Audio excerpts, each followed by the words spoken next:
सर्वसामान्यांच्या हक्काचा आवाज जागर जनस्थान।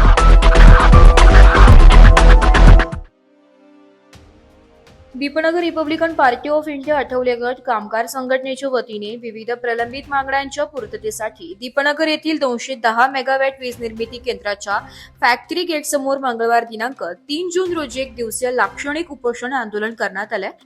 या आंदोलनाचे नेतृत्व राजूभाऊ सूर्यवंशी यांनी केले। कामगारांच्या विविध प्रश्नांकडे प्रशासनाचे लक्ष वेधण्यासाठी आणि प्रलंबित मागण्यांची तातडीने दखल घेण्याच्या उद्देशाने हे आंदोलन करण्यात आले।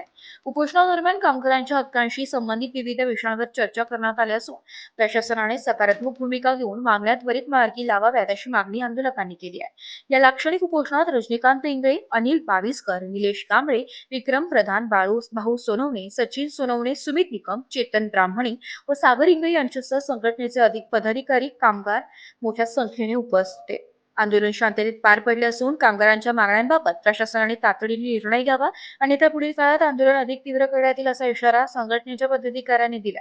दीपनगर परिसरातील कामगार प्रश्नावर हे आंदोलन लक्षवेधी ठरले। जागर जनस्थानसाठी सुमित निकम,